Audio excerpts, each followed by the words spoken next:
mothers and fathers, husbands and wives, sisters and brothers, friends for life. We won't live in the past. We're making it alive. How to excel as a corporate leader or business owner without losing your mind. Welcome to Making It Last podcast, where it's all about helping us to have better relationships, not just with ourselves, with other people. I'm Noreen Daly, and to unpack that this time around is going to be Mike Kelly. He's an author, he's a financial advisor, and an executive coach. Welcome, Mike. Thank you, Noreen. Thank you for having me again. I look forward to our conversation. So, before we unpack, why the whole idea of, losing your mind? Why the interest there? Well, the interest there is because if you are an entrepreneur or a business owner, you Mm-hmm. really love what you do, you're passionate about it, say you're a Mm-hmm. business owner, you Mm-hmm. build up a business that you enjoy, you are doing well, or even if you haven't gotten to that point yet, you have Mm-hmm. a desire for that.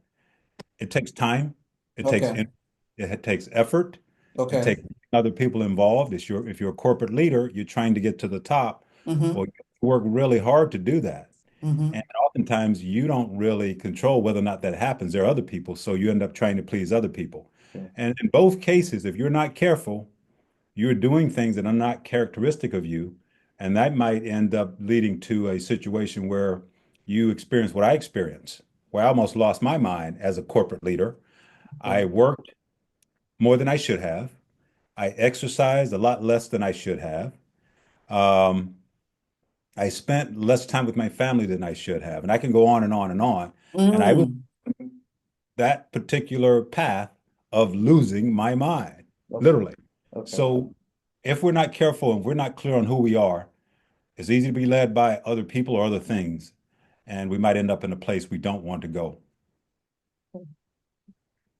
Okay. So, in other words, this is not just something out there. You literally have have a vested interest in this. Okay. Okay. I do. So, Yes, okay. I do. And I Okay. want to help other people who are on that same path avoid that type of pain, if at all possible. Or if they're in it, let's help them transition through it. Okay. Okay. All right. So, how does one excel, though? Striking Well, that balance. Mm-hmm. I think the first thing that we need to do is define what success means for us. So Okay. often in our world, success is sold as pleasure, prosperity, power, Mm-hmm. prestige, position. And is that truly success for me, for you, for others? It could be, but you have to define what that is for yourself. It's something that most people don't do. They end up adopting one of those five P's, and in Mm-hmm. many respects, it's not success for them. So, in my opinion, you have to start by defining success for yourself. I've learned that success for me is becoming all I'm designed, all I'm created to be, and enjoying that journey of getting there. So that's success. But we also, Noreen, have to look in the Mm-hmm. mirror. Who am I and why am I?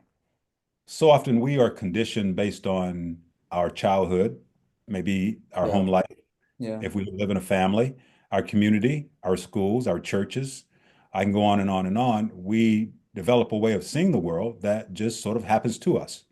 And some things are good about it, some are bad. And we develop these habits that over time can lead to certainly good things, but many of them, if they're bad habits, they can Mm-hmm. lead to things that might be detrimental to that definition of success that maybe we have not clearly defined for ourselves.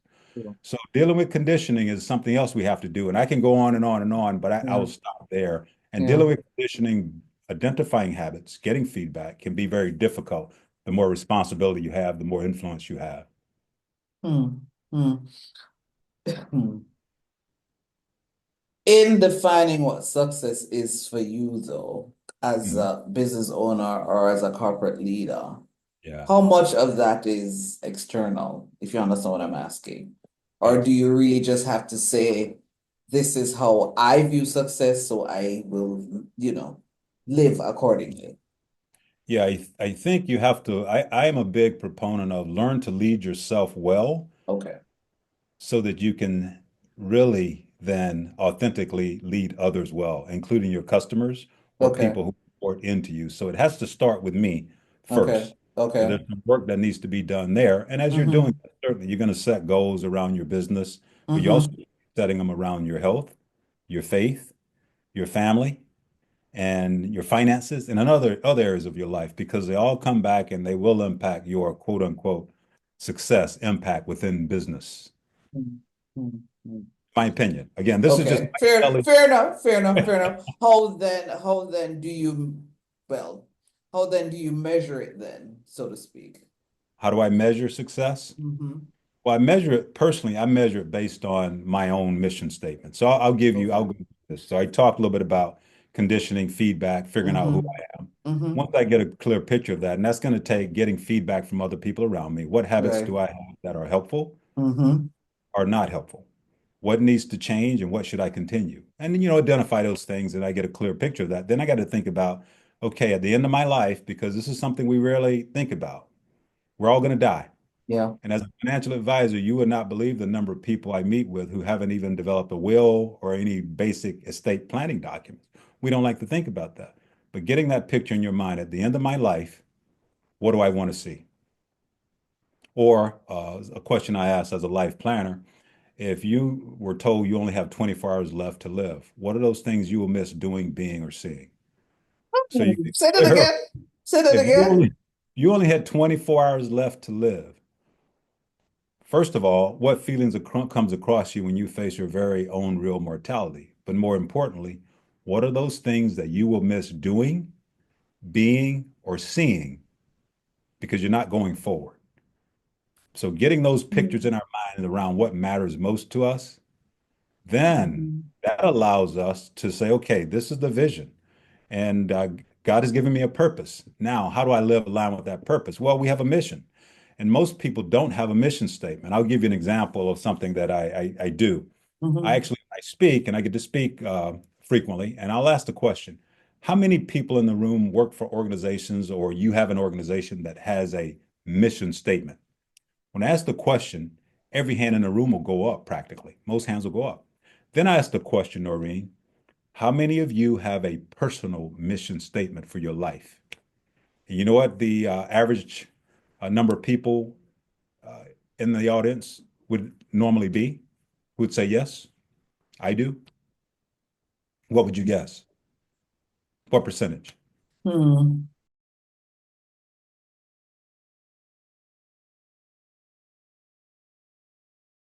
Hi, I'm Mike Kelly, and I'm happy to be with Noreen today. I am an author, the author of the book Leaderfluence: Secrets of Leadership Essential to Effectively Leading Yourself and Positively Influencing Others. I'm also a financial planner, hourly fee only financial advisor, Kelly Financial Planning, and I run Right Path Enterprises with my wife, where we do a lot of executive coaching and leadership training work.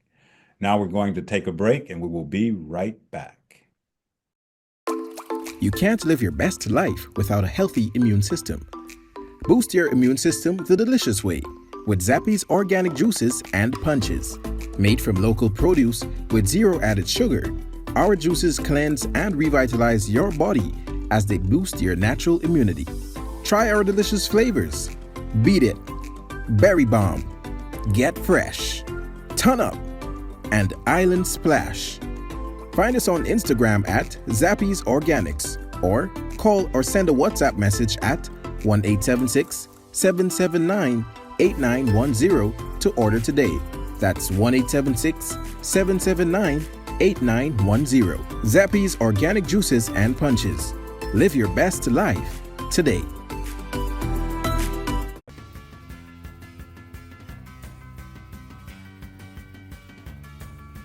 Hello, my name is Nicky Mason, and I want to share with you my journey with Noreen Daly in my communication coaching sessions.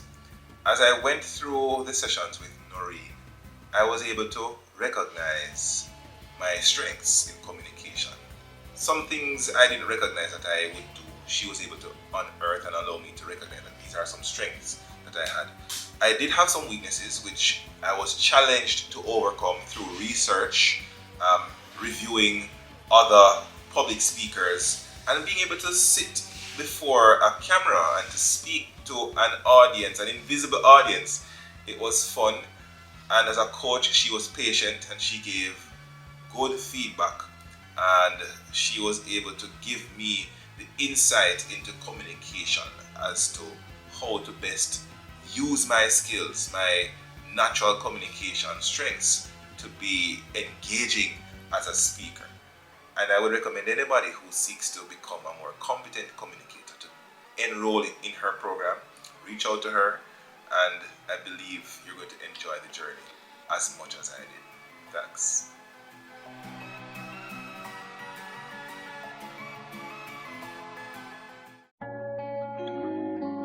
Langdo Language Institute was created to meet your language and communication needs. All of our packages were created just for you. We are passionate about language and dedicated to your success.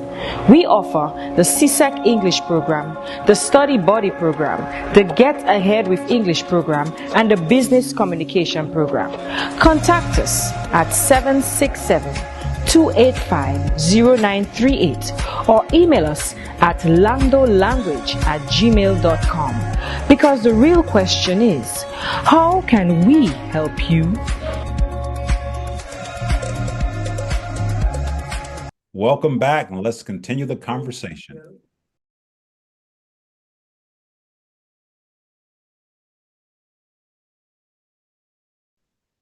I'm thinking if not single digit, like 5, maybe about 10%. Yeah. What I see is around 3%. Wow. And most of that 3% happen to be ladies, normally, which is a powerful thing. But I often ask the question, then what's wrong with this picture? If your organization has one, shouldn't you for your life? So creating a mission statement for my life. And my mission statement is to use my God-given leadership, analytical, and financial skills to help my family and others grow to become all they're designed to be.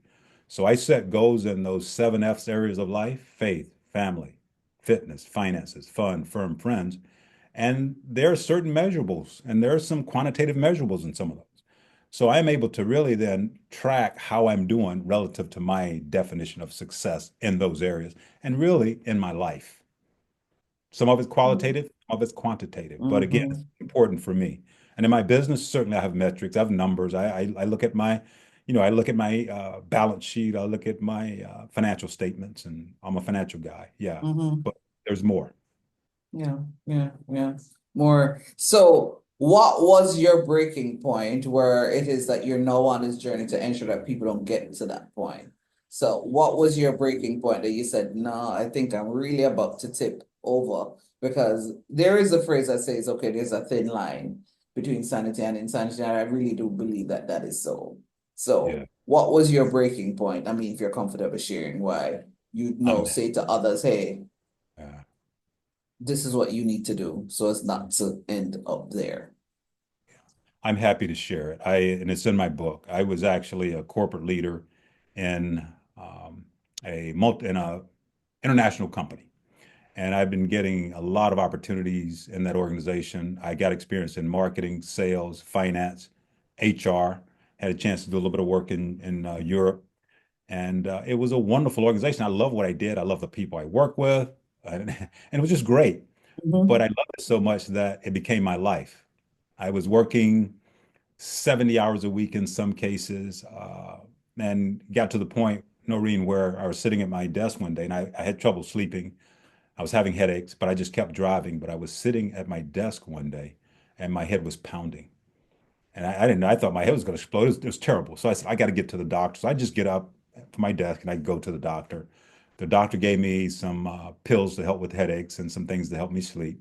So I took them, and they really didn't help me feel much better. And this went on for a few months, and I kept going back and forth. And finally, the doctor said, "Hey, Mike, we need to scan your brain to make sure you don't have any issue in your head, right? Tumor or what have you." So they did. He got it set up, and I went in for the scan and had that done. He got the results back, called me in, and he said, "Mike, there is nothing wrong with your head from a medical standpoint, that we can see." He said, "But I want you to do something for me." I said, "What?" He said, "I want you to change your life because you are under severe stress, headed towards a serious bout of depression." I was like, not me. That can't be true. I'm a former athlete, I'm a young guy, and I was in my early 30s at the time, and said it can't be true. So I talked to my wife, and she said, yes, you need to do work as a husband. There's work you need to do. I talked to some of my employees, and one was a nurse practitioner, and I was telling what the doctor said. She was like, yes, yes, yes, you need to listen to the doctor. Exercise physiologist, I said, this guy tells me I'm overweight. What do you think? She actually checked my body mass and Mass all that. index, right? And she's like, Mike, you're overweight. So it was like this whole epiphany for me. And it was like, okay, wait a minute. You're not in a good place. And that led to me getting in an accountability group with some other guys and doing some other things. But I also became a student of leadership, not leading other people, Noreen, Leading but yourself. leading myself. And Mhm. that's when the lights start to come on for me. And I started to realize, wait a minute, all of the education that I've had in my career and in my universities on leadership was all about leading other people. Rarely do we hear anything about leading yourself well, self-awareness. And then even if you hear self-awareness, what does that mean? How does that apply to me? What do I do with that? So that sent me on this journey of helping people, serving people. And I will tell you one other thing. I left that company, and that company was Michelin. I worked for Michelin. And then I went to Macy's, and I had a chance at Macy's to put all this into practice. Went into an organization, built a department that didn't exist with a team of about 120 people. And I had an opportunity to invest in them the way that I wish that others had invested in me. I had great mentors, great people within Michelin, wonderful company. But when it came to personal leadership, I challenged the team to work harder on themselves than they did their jobs. And that's a Jim Rohn quote. Work harder on yourself than you do your job. At first, they were like, what are you saying? I mean, you're our boss. We're supposed to be working hard at work. And finally, over time, we got it. If you work hard on yourself, the job's going to be easy.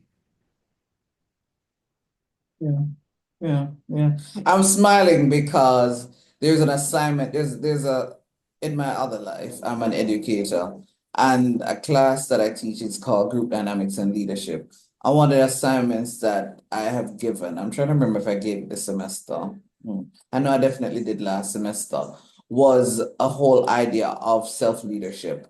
I had them watch a TED Talk actually, and to see how that could then apply because you're absolutely right. You can't look to be leading others if you're really not able to manage or lead yourself. So I mean, it's why I'm like, yeah. Which is telling me that is probably an assignment I need to give every single semester, but yeah. Noreen, we need that desperately. And I'll share one Yeah. other thing with you about this. The Mm-hmm. higher you go in an organization as a leader, or you build your own company, you're hiring people, what have you, Mm-hmm. more people will tell you what they think you want to hear rather than what you really need to hear. We really have to work hard to get people to be transparent, authentic, real with us. So often as leaders, and I find as an executive coach, many leaders, they're in a silo and they don't have anyone to talk to because they're supposed to have it all together. So Yeah. that causes culture issues and people quit, they stay on the payroll and on and on and on and on, which leads to poor results in organizations. Mm-hmm. Mm-hmm. People occupying spaces, yeah, rather and not adding value. Yeah, yeah, yeah. Yes. But if all that you said, somebody's saying, okay, he shared his experience, he said a lot. What's the one main thing you'd say for you to excel in your space, whether as a corporate leader or business owner, not lose your mind? Here is the thing you must master, you must do. What would that be? That would be number one, create a personal mission statement for your life, not just for your business, because business is just one aspect of life. It is not all of life. And that's especially hard for men. I mean, it really is, but it's just one aspect of life. So create a mission statement. That is what I would, that's what I would say. And also be a student. You said that you're an educator, you're in school, you're teaching young people. We should be students for lifelong. So lifelong learning is something that we should all have as a goal for ourselves. Thank you so much for sharing, Mike. You're very welcome. Thank you for having me again. This was Making It Last podcast, where it's all about helping us to have better relationships, not just with ourselves, with other people. I'm Noreen Daly. Until next time. Mothers and fathers, husbands and wives, sisters and brothers, friends for life. We won't live in the past. We're making it